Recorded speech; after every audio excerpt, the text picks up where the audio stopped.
Hi friends, today சமையல் என்னென்னு பார்க்கலாமா? எங்கள் வீட்டில் என் ஹஸ்பண்ட் வந்துட்டு மீன் வாங்கிட்டு வந்திருந்தாங்க. மீனை வாஷ் பண்ணிக்கலாம். உப்பு போட்டு நான் மண் சட்டியில் போட்டு நல்லா உரசி க்ளீன் பண்ணிக்கிடுவேன்.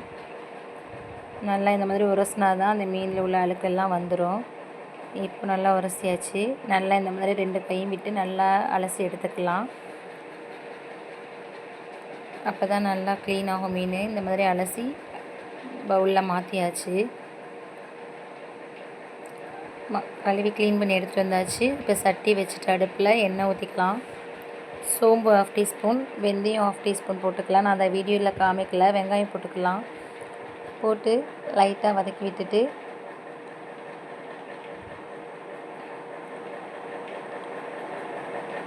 இது வேகட்டும். இந்த சைடில் ஒரு பவுலில் தக்காளி, பச்சை மிளகா, 2 பெரிய சைஸ் தக்காளி எடுத்துருக்கேன். 2 பச்சை மிளகா எடுத்துருக்கேன், பெரிய பச்சை மிளகா. இப்போ வெங்காயம் லைட்டாக வெந்ததுக்கப்புறம் 2 கத்திரிக்காய், 2 வெண்டைக்காய் போட்டிருக்கேன். என்கிட்ட வேறு எந்த காய்கறியும் இல்லை, அதனால் இது சேர்த்துக்கிட்டேன். இது சேர்த்தாலும் செம்ம டேஸ்ட்டாக இருக்கும் குழம்பு. இப்போ 3 ஸ்பூன் மசாலா சேர்த்துக்கலாம். எங்கள் வீட்டில் அரைச்சி வச்சுருந்த மசாலா, மீன் மசாலா இது. 1 ஸ்பூன் புளி சேர்த்துக்கலாம். நான் இன்ஸ்டண்ட்டாக புளி பேஸ்ட்டு செஞ்சு வச்சுருந்தேன், அதை சேர்த்துக்கிடுவோம். இப்போ இந்த பக்கம் வெந்துருச்சு கொஞ்சம். இது வந்து தேங்காய் பால், ஃபஸ்ட்டு தேங்காய் பால், செகண்ட் பாலும் நான் எடுத்து வச்சுருந்தேன். நான் மீன் குழம்புக்கு தேங்காய் பால் தான் சேர்ப்பேன். டேஸ்ட் நல்லாயிருக்கும். நீங்களும் ட்ரை பண்ணி பாருங்கள். இப்போ கை நாட்டு நல்லா பிசைஞ்சு விட்டுக்கலாம் எல்லாத்தையும். அந்த தக்காளி, பச்சை மிளகாய் எல்லாத்தையும் அந்த தேங்காய் பால் மசாலாவோட மிக்ஸ் பண்ணி விட்டு நல்லா பிசைஞ்சுக்கிடலாம். 2 ஸ்பூன் உப்பு போட்டுக்கிடுவோம். உப்பு போட்டுட்டு இப்போ இந்த பக்கம் வெந்துருச்சு. தூக்கி ஊற்றிக்கலாம். இந்த பாலை, தேங்காய் பால் மசாலாவை ஊற்றிக்கலாம். லைட்டாக 1/4 டம்ளர் தண்ணி ஊற்றி அலசி ஊற்றிக்கலாம். இந்த பக்கம் கொஞ்சம் மீன் எடுத்து வச்சுருந்தேன். அந்த மீனை வந்துட்டு நம்ம பொரிக்கிறதுக்காக மசாலா ரெடி பண்ணுவோம். 1 ஸ்பூன் மஞ்சள் தூள், 1 ஸ்பூன் கிட்ட சிக்கன் 65 மசாலா, 1 ஸ்பூன் மிளகாத்தூள்,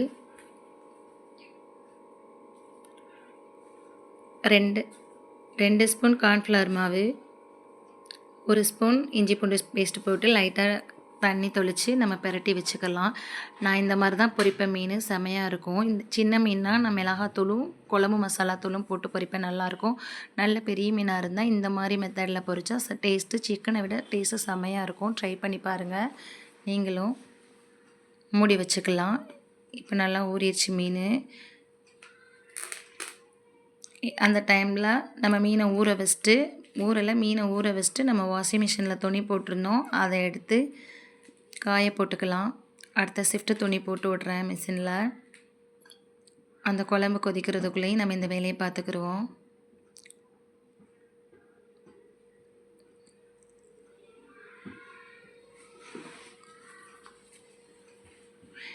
இந்த லிக்விடு நான் எப்போவும் யூஸ் பண்ணுற லிக்விடு இல்லை. இந்த லிக்விடு தான் ஹஸ்பண்ட் வாங்கிட்டு வந்தாங்க. அதோட பேர் வந்து மகான்னு சொல்லிட்டு லோக்கல் பிராண்டாக என்னென்னு தெரியல. ஆனால் நல்லா தான் இருக்குது. நான் யூஸ் பண்ணுற லிக்விடு உங்களுக்கு நான் போட்டு விடுறேன். இப்போ துணி ஏற்கனவே துவைச்சி வச்சுருந்த துணியை நம்ம காய போட்டுக்கலாம். பால்கனியில் துவைச்சி காய போட்டுறது வந்து பத்தலை. இப்போ வெளியில் ஒரு கொடி கட்டி போட்டிருக்கேன், அதையும் காய போட்டுக்கலாம். இப்போ கொஞ்சம் குழம்பு கொதிச்சிருச்சு. அந்த டைமில் இப்போ மீனை போட்டுக்கிடுவோம். மீனை போட்டுட்டு ஃபுல்லாக மூடி வச்சா பொங்கிடும் குழம்பு, நல்லா இருக்காது. அதனால லைட்டாக மூடி வைக்கிறேன். இப்போ அந்த பேஸ்னை வாஷ் பண்ணி வச்சிடலாம். வாஷ் பண்ணிவிட்டு அந்த செல்ஃபு ஃபுல்லாக அசிங்கமாக இருக்கும் இல்லையா, அதனால் நல்லா ப்ரெஷ் பண்ணி நல்லா வாஷ் பண்ணிவிட்டு தண்ணியை வச்சு வைப்பர் வச்சு இழுத்து க்ளீன் பண்ணிக்கிட்டேன்.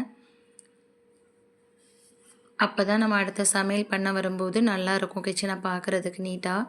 இப்போ அந்த ஸ்க்ரப்பை வந்து நான் ஒரு பாட்டிலில் வச்சுருக்கேன். அது 2ஆக ஒரு பாட்டில் வேஸ்ட் பாட்டில் கட் பண்ணி நான் அதில் தான் ஸ்க்ரப் வச்சுக்கிடுவேன். அப்போ தான் அந்த ஸ்மெல் இல்லாமல் இருக்கும், ஈரமெல்லாம் வடிஞ்சிரும். இப்போது அந்த இடிகளில் கழுவி வச்சிடலாம். அதுக்கப்புறம் அந்த செல்ஃபை ஃபுல்லாக தொடச்சி விடுறேன். தண்ணி போட்டு வாஷ் பண்ணியிருந்தேன் இல்லையா, அது ஈரமாக இருக்கும் அங்கங்கே. அதை வந்து வேஸ்ட் டவலில் வச்சு நான் நல்லா தொடச்சி எடுத்துக்கிறேன். அப்புறம் அந்த டவலில் வாஷ் பண்ணி அவனுக்குள்ளேயே காய போட்டுக்கிட்டாச்சு. நெக்ஸ்ட்டு நம்மளுக்கு தேவைப்படும் போது எடுத்துக்கலான்னு. அதுக்கப்புறம் என்னோடய கையும் நான் வாஷ் பண்ணிட்டேன். எப்போவுமே நான் பாத்திரம் கழுவினாலும் சரி, சமைச்சாலும் சரி, கையை சோப் போட்டு வாஷ் பண்ணிக்கிடுவேன்.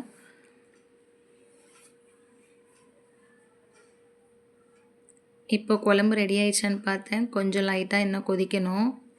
கொஞ்சம் தண்ணியாக இருக்கிற மாதிரி இருக்குது. ஓகே, ரெடியாக இருக்கட்டும். கொஞ்சம் மூடி சிம்மில் வச்சிடலாம். இப்போ ரெடி ஆயிடுச்சு. அடுப்பை அமர்த்திடலாம். இப்போ மீனை பொரிக்கிறதுக்காக நம்ம தோசைக்கல் வச்சுக்கிறேன். எண்ணெய் ஊற்றியாச்சு. எண்ணெய் சூடாகட்டும். மீன் பரட்டி வச்ச மீனை நான் ஏதோ ஒரு யோசனையில் அங்கேயும் இங்கேயும் ஷிஃப்ட் பண்ணுறதுக்காக நான் மீனை எடுத்துகிட்டு அலையிறேன்.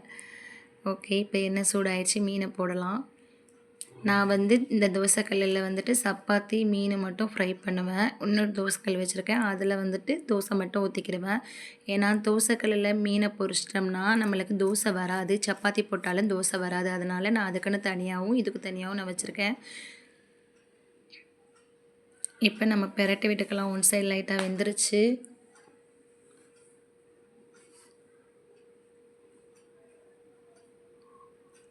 கொஞ்சம் லைட்டாக வேகலை.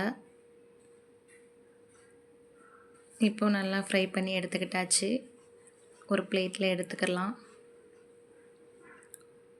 இப்போ அடுத்த ஷிஃப்ட்டை போட்டுக்கிடுவோம். அடுத்து கொஞ்சம் மீன் இருக்கும் இல்லையா, அதையும் போட்டு பொரித்து எடுத்துக்கிடுவோம். பக்கத்தில் பையன் நின்றுட்டு அம்மா தெரிக்குதுமா அப்படின்னு சொன்னான். மீனை டேஸ்ட் பண்ணி பார்த்துட்டு செமையாக இருக்குமா மீன் அப்படின்னு சொன்னான்.